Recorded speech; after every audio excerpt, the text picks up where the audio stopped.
오늘 우리에게 주신 말씀은 여호수아 8장 1절부터 9절 말씀입니다. 제가 가지고 있는 구약성경 329페이지 여호수아서 8장 1절부터 9절 말씀입니다.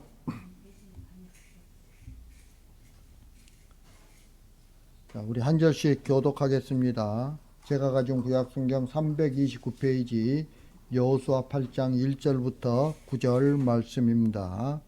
제가 먼저 읽겠습니다. 여호와께서 여호수아에게 이르시되 두려워하지 말라 놀라지 말라 군사를 다 거느리고 일어나 아이로 올라가라. 보라 내가 아이 왕과 그 백성과 그 성읍과 그 땅을 다 내 손에 넘겨 주었으니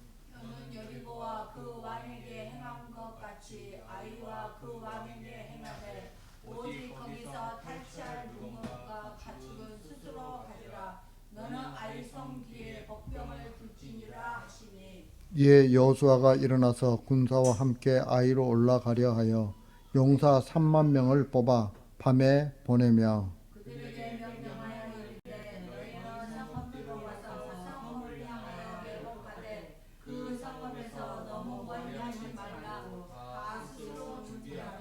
나와 나를 따르는 모든 백성은 다 성읍으로 가까이 가리니 그들이 처음과 같이 우리에게로 쳐 올라올 것이라.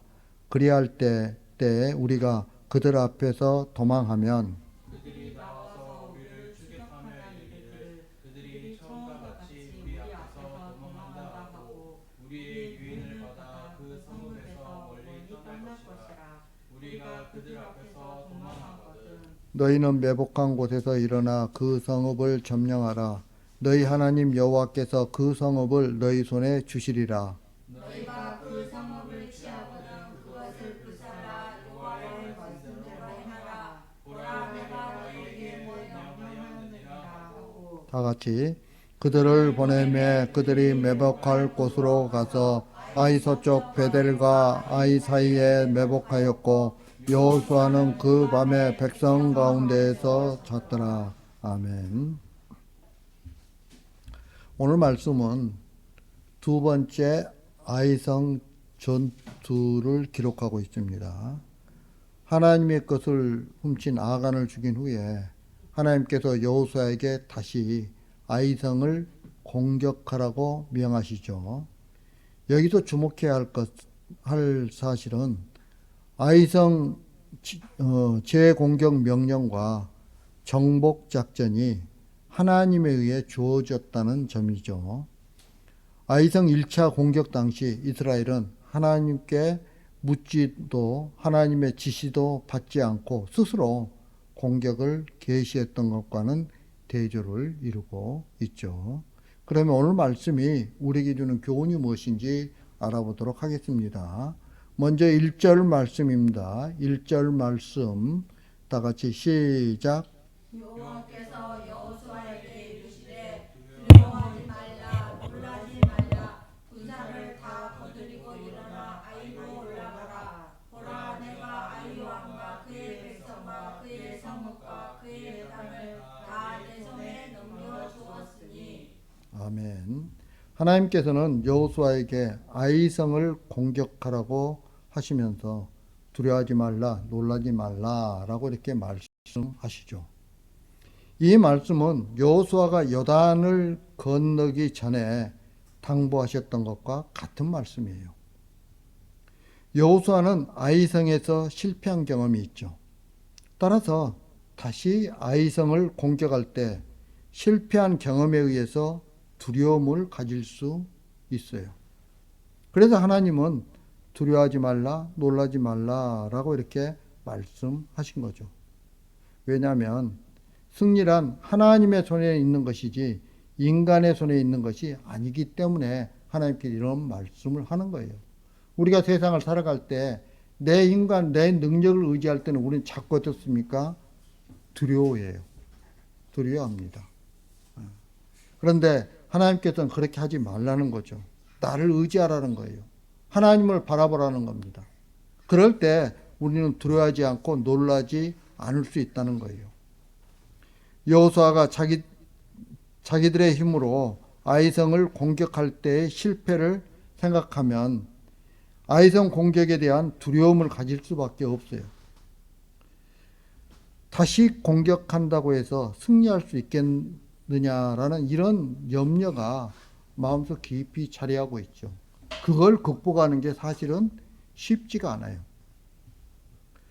그러나 첫 번째 아이성 공격은 오직 자기들의 힘으로 승리하려고 했던 전투였어요. 그래서 하나님은 이스라엘로 하여금 실패하게 한 거예요. 그러니까 이스라엘이 실패한 게 왜 실패했어요? 하나님이 실패하게 만들었기 때문에 실패한 거예요. 예. 이스라엘이 뭐 아이성보다 규모가 적거나 이러지 않아요. 그 당시에 있는 60만이라는 것은 엄청난 숫자예요. 예. 자신의 힘으로 승리하려고 할 때 승리한 자는 교만해지게 되죠. 반면에 실패한 자는 두려움과 낙심에 빠지게 되는 거죠. 그런데 이스라엘이 치른 여리고 전투와 두 번의 아이성 전투에서 우리가 뭘 볼 수 있냐면 승리자의 교만과 실패자의 낙심을 찾아볼 수 있어요. 맨 처음 이스라엘이 여리고를 공격할 때 여리고는 약자의 입장이 있었죠. 그래서 여호수아서 5장 1절에 보면 이스라엘의 소문을 들은 가나안 족속들이 이스라엘을 두려워하고 있는 것을 알 수 있어요. 또 6장 1절에서는 여리고가 성문을 굳게 닫고 대응을 하지 않고 있죠. 이것을 보면 여리고는 이스라엘에 대해 두려움을 가졌다는 것을 알 수 있죠. 그래서 여리고는 싸움할 생각을 하지 못하고 단지 문을 굳게 잠그고 있을 뿐이에요. 그리고 이스라엘 역시 전혀 여리고성 전투에서는 실제로 전투를 안 했죠. 다만 그들이 한 일이 뭐예요? 성 주위를 도는 것이었어요. 그런데 하나님의 말씀대로는 성 주위를 갖다 도니까 성이 어떻게 됐어요? 무너진 거죠. 예. 여러분, 이 모든 것은 하나님의 승리에는 인간의 힘과 수단과 방법이 전혀 개입되지 않는다는 거예요. 그걸 보여주고 있어요. 여리고성 전투에서. 오직 하나님의 승리이지 인간과 하나님이 연합한 승리가 아니에요. 그런데 우리는 자꾸 어떻게 해야 됩니까? 우리의 공로를 자꾸 따지려고 그래요. 여러분, 우리가 하나님의 일을 할 때 그 모든 일을 계획하고 주관하시는 분이 하나님이세요. 사람이 아니에요. 이걸 우리가 알아야 되는 거죠. 그런데 여리고는 이스라엘의 소문을 듣고 자신들의 위태로움을 생각하고 두려워했죠. 그 이유는 이스라엘을 이길 힘이 자신들에게 없다고 생각했기 때문이에요. 이게 무슨 말이냐면 결국 두려움도 자신의 힘을 기준으로 한 결과라는 것을 우리가 알 수가 있는 거죠. 내가 왜 두려워합니까? 내 힘이 못 미치니까. 내가 저걸 갖다 할 수 없으니까 두려워하는 거예요. 예. 결국 이 말은 무슨 말이냐면 두려움도 교만이라는 거예요. 왜? 내 힘을 가지고서 그걸 갖다 평가해서 나온 결과에 따라서 두려움을 가졌기 때문에. 예. 그런데 승리를 하나님의 승리로 받아들이지 못하고 자신의 승리로 받아들였을 때 어떻게 됩니까? 약자를 무시하게 되죠. 여러분, 이것도 교만이에요.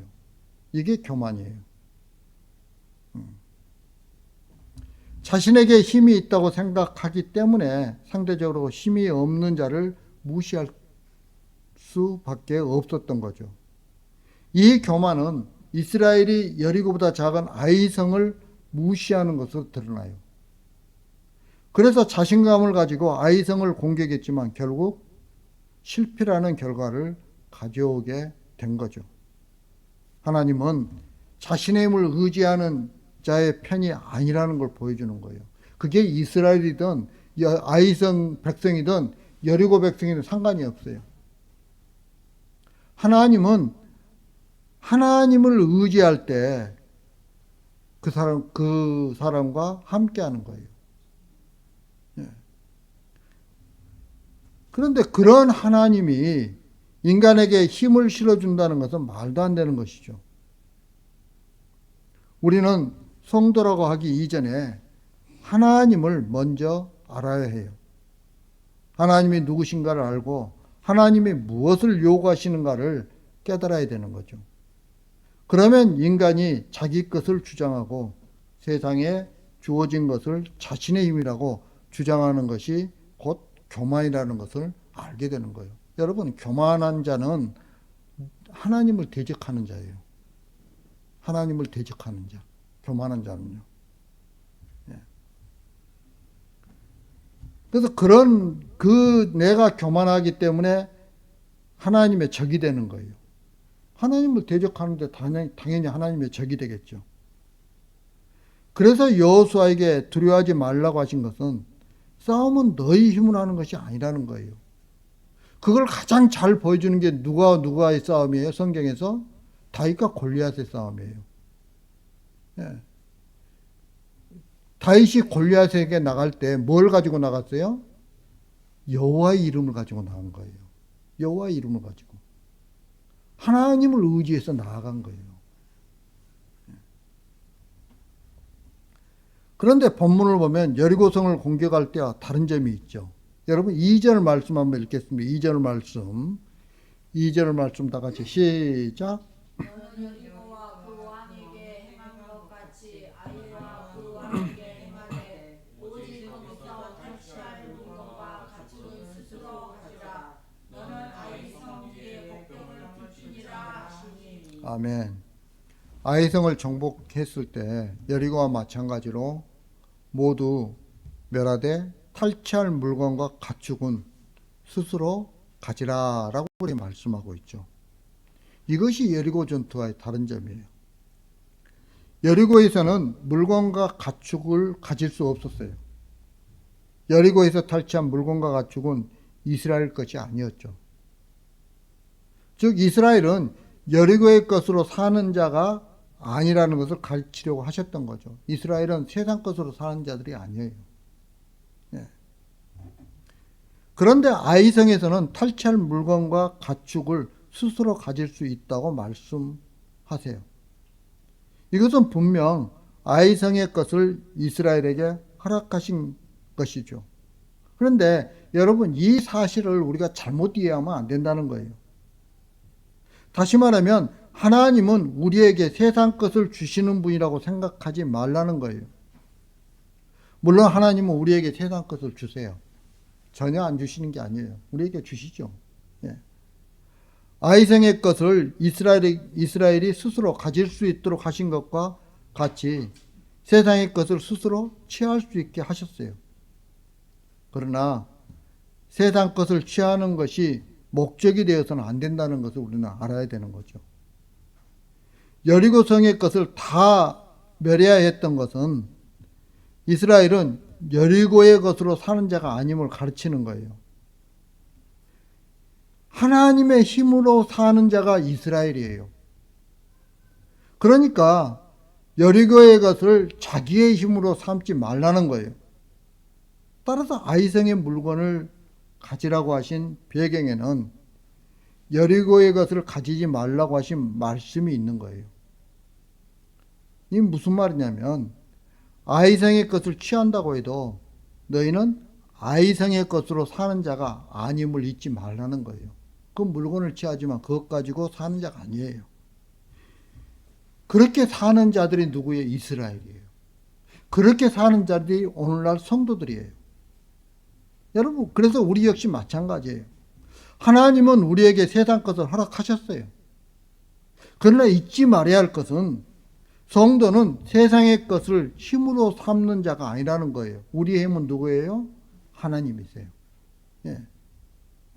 세상의 것은 모두 멸해야 할 것에 지나지 않는다는 것을 잊지 않는다면 세상의 것을 얼마든지 스스로 취하며 살 수 있다는 거예요. 우리가 땀 흘린 만큼 얼마든지 돈을 소유할 수 있어요. 돈을 많이 번다는 것이 잘못된 것이 아니에요. 많이 벌 수 있어요. 성도라고 왜 돈을 못 법니까? 벌 수 있어요. 그게 잘못된 게 아니라는 거예요. 또한 여러분, 돈을 적게 번다는 것이 잘한 것도 아니에요. 돈을 얼마나 벌었든 중요한 것은 그 돈으로 살지 않는다는 거예요. 여러 개의 모든 것이 멸망을 당한 것처럼 돈 역시 사라질 것에 불과하다는 그 정신만 우리 속에 살아있으면 되는 거죠. 돈이 영원하지 않다는 거예요. 돈이 절대 영원하지 않아요.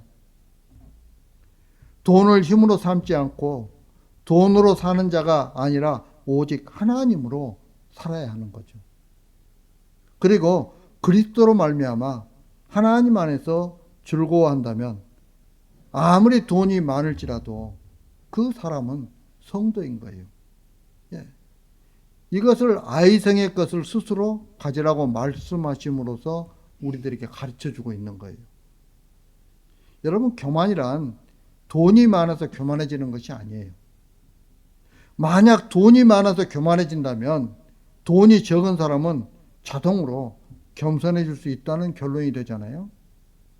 그러나 돈이 적은 사람이 고개를 숙이는 것은 겸손이 아니라 돈 많은 사람의 힘에 굴복당하는 거예요. 결국 힘에 굴복한다는 건 역시 하나님의 힘으로 사는 것이 아니라 세상의 힘으로 사는 것에 지나지 않는다는 거예요. 힘이 없어서 굴복하는 자는 속으로 어떻습니까? 나도 돈 벌어서 언젠가는 너를 내가 꼭 이길 거야 라는 그런 마음이 있죠. 예. 그리고 그 역시 자신보다 약한 자는 자기 앞에 굴복시키고 무시하게 되는 거예요.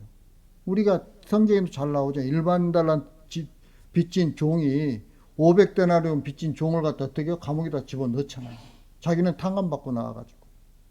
예.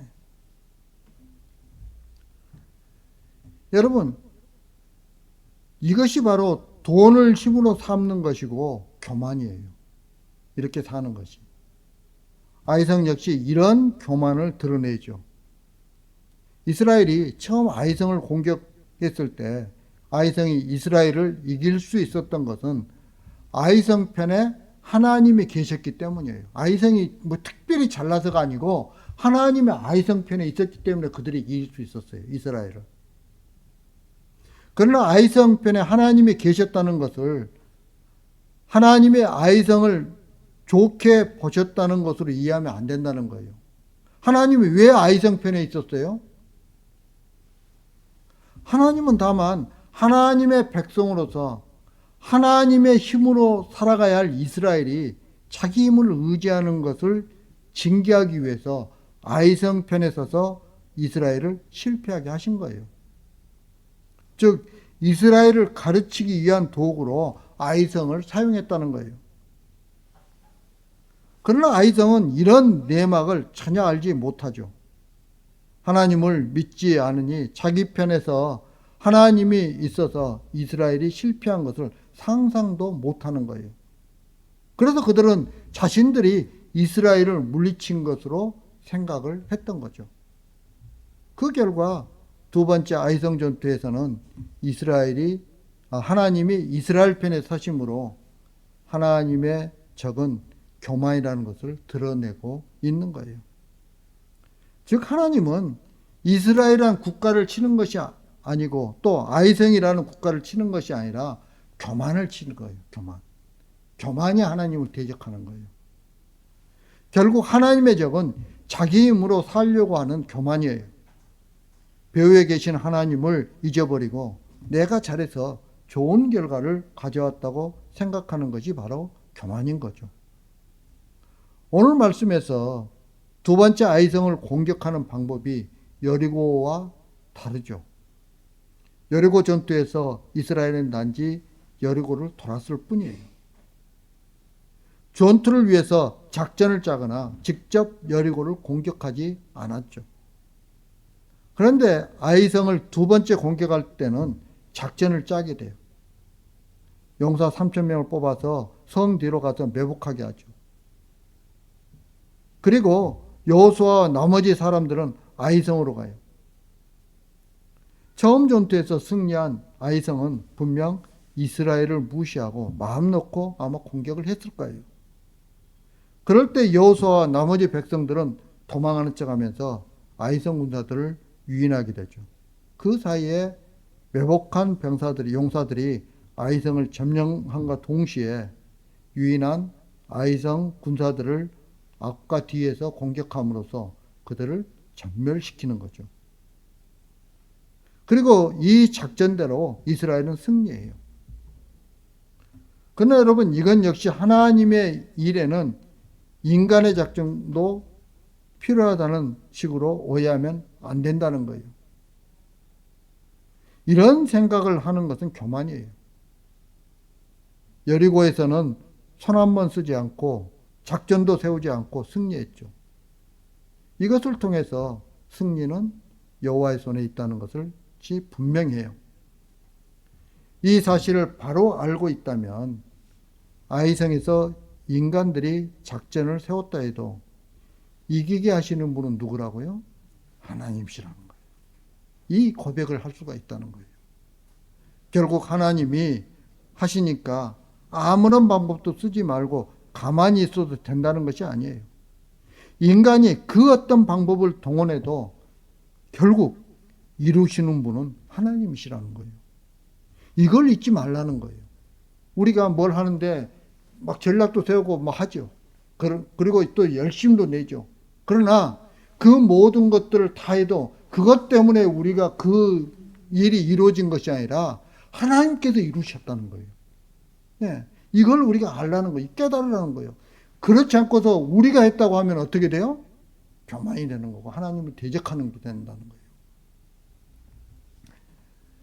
돈은 마음대로 벌되 돈으로 살지 않는다는 것을 잊지 말아야 한다는 거예요.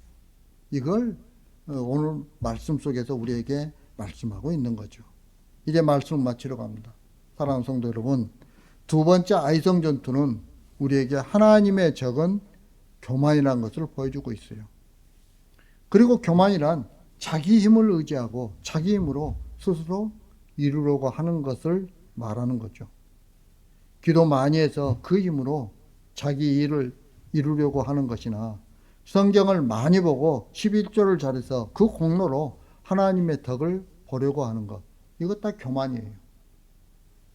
하나님으로 살아가는 자는 절대로 자신의 방법과 행위를 의지하지 않아요. 계획은 하죠. 열심은 내죠.